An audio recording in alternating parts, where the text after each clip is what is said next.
القصه ديال اليوم غادي توقع في واحد القريه جبليه، في واحد الدار من هذه القريه كانت واحد العائله اللي عايشه واحد الحياه اللي عاديه جدا. العائله كانت مكونه من الاب والام وجوج ديال الاولاد وثلاثه ديال البنات.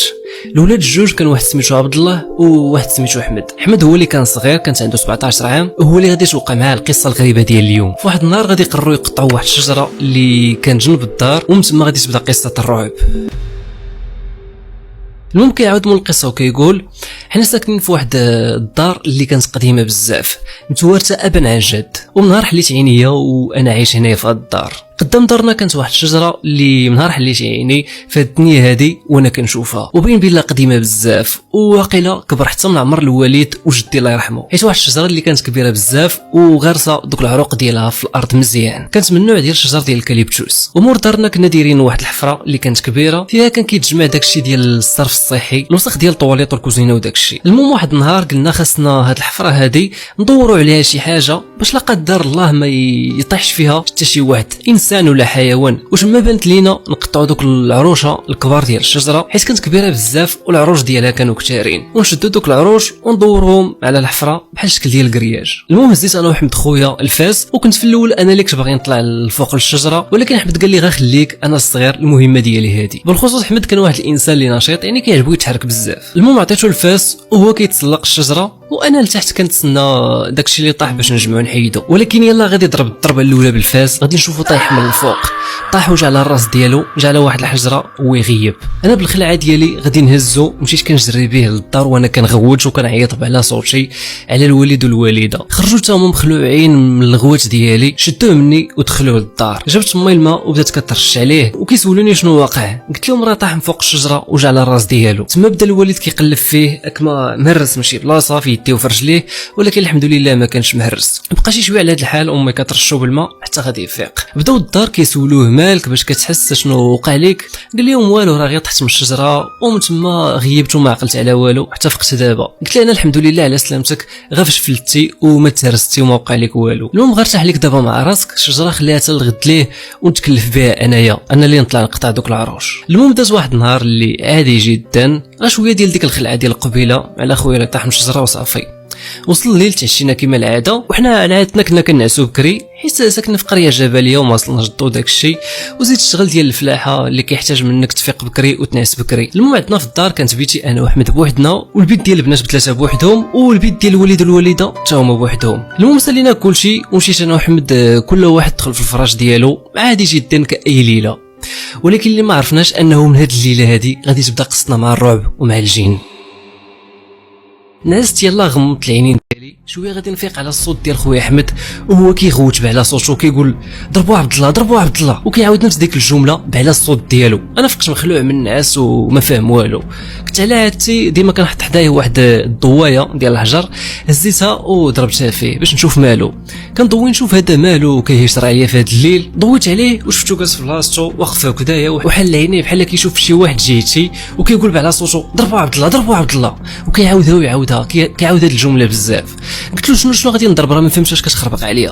قال لي ضرب الراجل اللي حداك. غير سمعت داكشي صحتي تبورشات عليا ما عرفتش علاش. بديت كندور رمي صباح هكذايا وكذايا في ديك البيت، ولكن ما كاينش شي واحد. قلت لي احمد واش شويه لاباس، راه ما كاين حتى شي واحد معنا. انا اللي جا في بالي اكما جاو دوك احلام اليقظه، حيت كتوقع مره لشي واحد كيكون واخا فاتح العينين ديالو كيكون ناس، وكاين كاع اللي كينوض كيتمشى وهو ناس. كتوقع انا هادشي فاش فكرت في الاول. المهم بقى ساكت واحد شي شويه، وحتى انا غير ساكت ومصدوم منه ما فاهم والو، حتى شي شويه غادي يرجع يتكا بلاصتو وسد عينيه بشويه وغادي ينعس بحال ما وقع والو.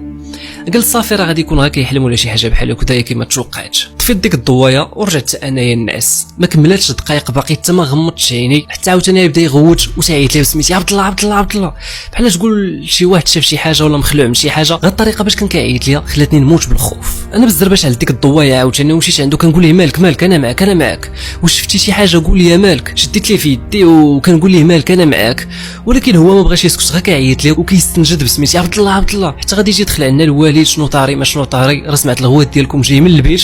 قلت للوالد راه احمد من قبيله هو كيغوت، ما عرفتش واش كيحلم اولا شي حلم خايب اولا شنو هذا الشيء. ولا ديك الطيحه ديال قبيله على الراس ديالو اللي اثرات عليه. المهم جا الوالد وبدا كيحك ليه على راسو بحال هكذايا، كيطبطب عليه زعمايا باش يهدى شي شويه، وبدا كيقرا عليه شي شويه من الاذكار. بسم الله الذي لا يضر مع اسمه شيء في الارض ولا في السماء وهو السميع العليم. حتى شي شويه بدا كيهدى ورجع للبلاصه ديالو نعس وغمض عينيه عادي. رجع الوالد بحالو وحتى انا رجعت للفراش ديالي، ومع كنت مخلوع منه بديت كل شويه كنضرب فيه الضو ديال داك الضوايه حتى قلت صافي راه السيد نعس 100%، راه غير شي حلم خايب هذاك اللي دار فيه داك الشيء وصافي. حتى الواحد شي شويه غادي نفيق على الصوت ديال الخطوات ديالو وهو نايض كيتمشى في البيت. قلت ليه احمد فين غادي؟ قال لي راني غادي للطواليط في هذا الليل. قلت ليه بعدا الضوايه ضوي بها ويمشي يكمل طريقه ما تسوق لياش. قلت صافي خليه على راحته خليه يمشي. رجعت كملت النعاس ديالي، داتني عيني واحد المده ديال الوقت، فقت وتفكرت حمد وداك الشيء اللي وقع معاه في هذه الليله. قلت نشعل الضوايه نضوي عليه نطمئن عليه نشوف واش رجع بلاصتو، ولكن فاش ضويت على البلاصه ديالو السيد ما كاينش بلاصتو. او شنو هادشي كامل غطواليط. انا نعست وفقت وهو باقي ما رجع. تما نط موراه باش نشوف فينو، مشيت للطواليط بغيت نفتح عليه ولكن كانت مسدوده من الداخل، يعني هو راه كاين لداخل ولكن شنو كيدير تما؟ راه السيد كثر من ساعه هو في الطواليط، شنو كيصنع؟ كنطق عليه احمد مالك واش بيك شي حاجه احمد؟ ولكن هو ما كيجاوبش كاع ما كيردش عليا. تما مشيت عند الوالد وعاودت ليه اللي كاين وغادي يجي معايا. بدينا كنطقوا عليه بالجاد وكنعيطوا على صوتنا ونغوتوا، ولكن السيد ما كيردش علينا كاع، بحال تقول ما كاينش هو لداخل. قال لي الوالد خصنا نفرعوا عليه الباب.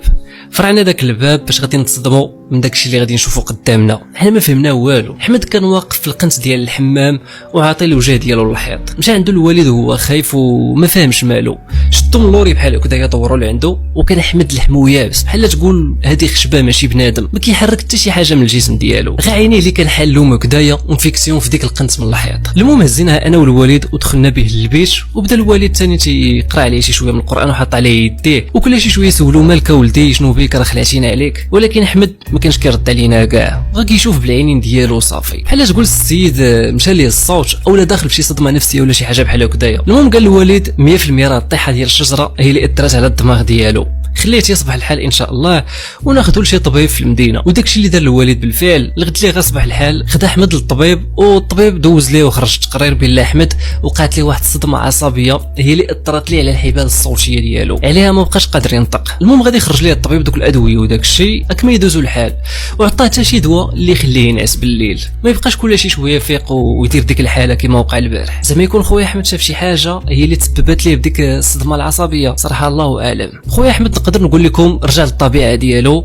ولكن الصوت ديالو بوحده هو اللي ما رجعش. ها هو كينوض كيتمشى كيدير كلشي على عادته الا داك الصوت اللي كان مشى ليه. ولكن كانت فيه واحد الحاجه اللي غريبه لاحظنا عليه كاملين. بالليل مور الصلاه ديال العشاء كان كيبان الخوف على وجهه، لدرجه كان كيشد في اليدين ديال امي وكيبدا يشوف بعينيه شي حاجه اللي باين بلا مخوفه، شي حاجه اللي حنا ما كنشوفوهاش. كنسولوه مالك، ولكن الصوت باش يقول لنا مالو شنو شاف ما كاينش. واحد الليله هو ناعس حدايا حيت الاب ديالي كان موصاني عليه، قال لي بلا بقى ترد ليه البال. المهم ديك الليله داتني عيني حتى شي شويه قلت نفيق نطمئن عليه، شعلت ديك الضوايه ضويت على فراشو، ولكن احمد ما كاينش بلاصتو. كيفاش خرج بالحس وانا ما سمعتوش فاش ناض، زعما راه فاش كيتحرك راني كنسمعو. نط في الزربه للطواليط حيت قلت عاوتاني غادي يكون فيها بحال ديك الليله، ولكن الطواليط كان بابها مفتوح ودخلت ليها ما فيها حتى شي واحد لداخل.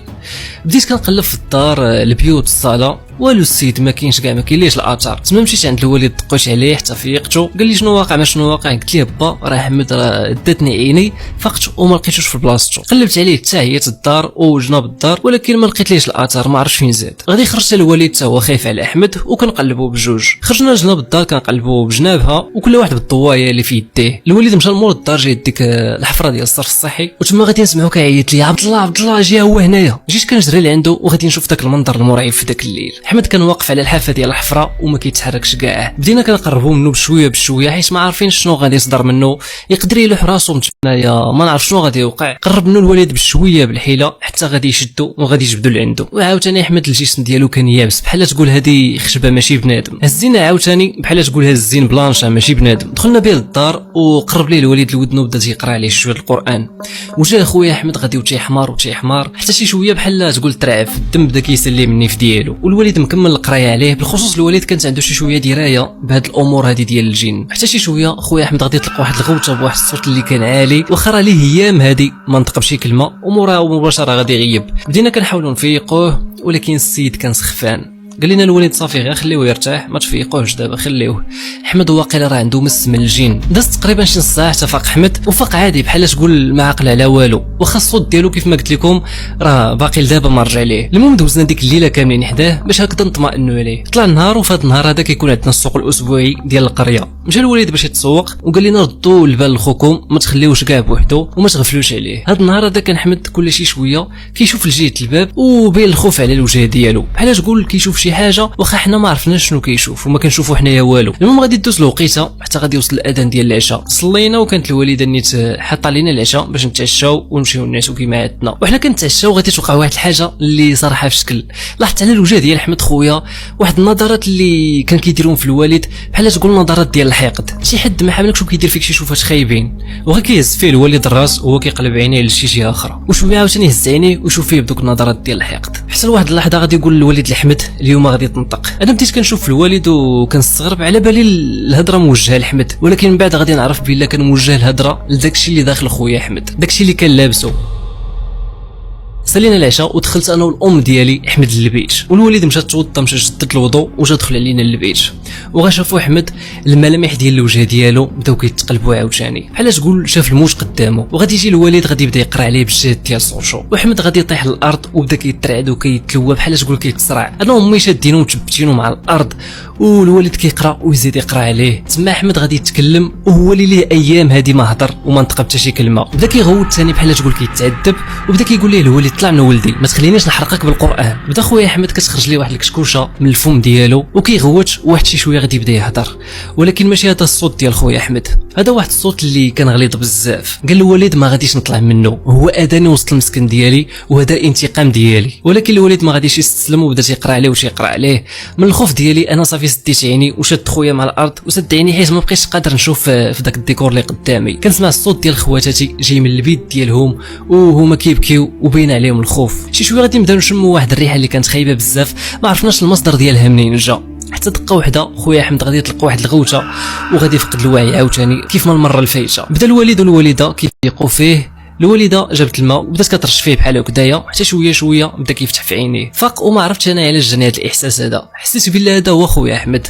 اما هذاك اللي كان معنا في الايام الفايته هذاك ماشي خويا احمد، واخا صوتو راه كان باقي ما رجع، واخا راه دابا فاش كان كيصرعوا الوالد راه نطق بداك الصوت الغليظ وهدر. المهم ديك الليله حتى هي تجمعنا في بيت وحده باش نبقاو ديما مطمئنين على خويا احمد، حتى شي شويه خويا احمد غادي ينطق بصوتو.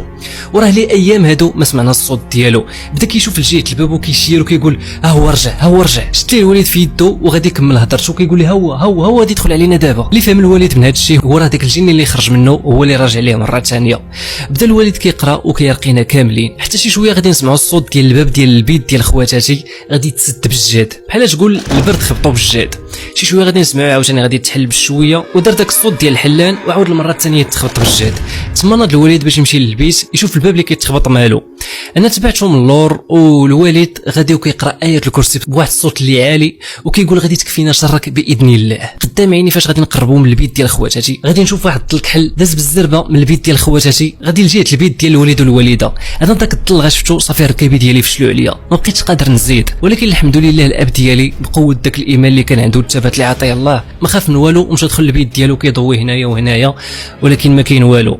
رجعنا للبيت اللي كنا فيها مجموعين وتما غادي جلس الوالد حدا خويا احمد وبدا كيهضر معاه. قال لي اشنو كنتي كتشوف؟ قال لي خويا احمد هو كيبكي كنت كنشوف واحد الراجل هو كيخلع شكله كان خايب بزاف وديما كتكون معاه واحد المراه اللي كانت كبيره في العمر وحتى هي شكلها خايب اكثر منه، وديما فاش كنشوفهم كيقولوا لي الا ما تولدنا حتى انت راك غادي تموت. وهادشي اللي كيفسر علاش احمد كان مره تيبان الخوف على وجهه بحال كيشوف شي حاجه جيت الباب، ولكن ما كانش كيقدر ينطق باش يقول لنا اللي كاين. تما عرف احمد بلا راه هذا شي واحد من ولاد الجن وهما اللي داروا فيه هادشي كامل، وحتى الصوت راه هما اللي ضربوا ليه الصوت باش ما يوصل والو للوالد. المهم غادي يقول الوالد لوحده من خواتاتي سير جيب لنا شي كاس ديال الماء من الكوزينه لاحمد، احمد راه غادي يكون عطشان دابا. اختي مشات للكوزينه حتى شي شويه كنسمعوا الصوت ديالها وهي كتغوت من جهه الكوزينه. رجعت كتجري لعند امي وطلعت في الحوضن ديالها وتخزنت عندها. شنو واقع شنو شفتي؟ بداو كيهديو فيها حتى حتى دازت هذيك الحاله وهضرات. قالت بلا راه غدخلت للكوزينه وانا في يدي داك المصباح داك القنديل، حتى غادي نشوف قدامي واحد المراه عطيني بالظهر وغضرب فيها داك الضو ديال القنديل، غادي تدور عندي بشويه وجهها كان كيخلع ديال بصح. المهم دوزنا ديك الليله صراحه ديال الرعب وكاملين مجموعين في بيت وحده، مكسر داك الخوف اللي حسينا به ديك الليله. انا ما عقلت على راسي حتى لغدت ليه مور العصر، نعست واحد النعسه اللي كانت طويله، ولكن راه كنت عيان ومهلوك من كميه الرعب والاحداث اللي عشناها هاد الايام هادو. انا نط مخربق وخرجت من ديك البيت، دزت من جهه الصاله وغادي نلقى الوالد ومع واحد السيد اللي باين بلا راقي، غير من اللباس ديالو ومن الوجه ديالو وديك اللحيه اللي كان داير، باين بلا جابوا الوالد باش يقرا على خويا ويرقي لنا الدار. بالفعل هذا الشيخ هذا الله يجازيه بالخير قدر يعالج خويا احمد، حيت هو زايد على الوالد من طبيعه الحال، هو اصلا التخصص ديالو هذا الرقيه. قال هذا الراقي هذا الوالد حمد ها هو راه مرقي دابا وخرج منه داكشي اللي كان لابسو، ولكن راه خصكم تحافظوا على الاذكار ديال الصباح والمساء، والقران في الدار ما خصوش يتقطع باش هكذا تكفاو شرهم، حيت راه ضروري غادي يبغيو يرجعوا ويبغيو ينتقموا منكم، ولكن ما حدكم محصنين ما تخافوا من والو. غادي يدوز داك النهار مزيان حتى غادي يوصل الليل. ديك الليله نعست انا وحمد والوالد في بيت والبنات والام في واحد البيت بوحدهم، حتى شي شويه ثاني غادي نفيقوا على الغوات ديال حمد كيغوت على صوتو وكيشير جايه الباب وكيقول ها هو الراجل، ها هو اللي عاودت لكم عليه، ها هو رجع ها هو رجع. الوالد شد حمد وبدا كيهدي فيه وبدا تيقرا عليه. انا من الصدمه ديالي وداك الخوف ديالي غادي نشعل داك المصباح ودرتو جهه الباب وكنحقق مزيان حتى غادي نشوف نفس داك الظل ديال البارح، داك الظل اللي شفتو جهه البيت ديال خواتاتي، شفتو هو واقف في الاخر ديال الباب. انا من الخوف اللي حسيت به رجلي فشلوا عليا، باغي غنقولها للوالد ولكن والو فشلان ما قدرتش نهضر. تخيلوا معايا وصلت بيا وليت كنزحف على يدي ورجلي حتى وصلت لحدا الوالد، غا شافني قال لي مالك واش بك نتايا؟ قلت ليه راه شي ظل جهه الباب واقف. ضر الوالد لجهه الباب وناض هو كيقرا حتى وصل لحدا الباب، كيدور هكدايا وهكدايا حدا الباب وقال لي راه ما كاين والو، راه ظاهر انه غا كيتخيل لك وصافي. مازال كاع ما كمل الهضره ديالو معايا حتى خويا احمد مورايا غادي يهضر وغادي ينطق بشي كلام اللي غريب وبواحد الصوت اللي كان غليظ. هذا راه ماشي الصوت ديال خويا احمد وغادي يطيح على الوجه ديالو سخفان عاوتاني. بدينا كنفيقوا فيه وكنرشوا عليه الماء عاوتاني حتى غادي يفيق. من الرعب ديالنا ديك الليله ما دارش علينا الناس كاع حتى غادي يطلع الصباح. وغادي يصبح الحال الوليد غادي ياخذ خويا احمد، مشاو عند داك الراقي اللي ساكن في واحد القريه اللي كانت قريبه لينا النيت. حتى العشيه ها هما راجعين جا الوليد وقال لنا بلا الشيخ راه لقى الاخ ديالي وعطاه شي ماء مرقي وقال لي بلا هذا الماء هذا قترشوه عند العتابي والسراج ديال الدار في كل ليله. والحمد لله من نهار بدينا متبعين على هادشي اللي قال لنا هاد الشيخ هذا، حالتنا رجعت للطبيعه ديالها وحتى خويا احمد رجع للعاده الطبيعيه ديالو وما عاودناش شفنا عليه حتى شي حاجه من دوك الاعراض ديال المس.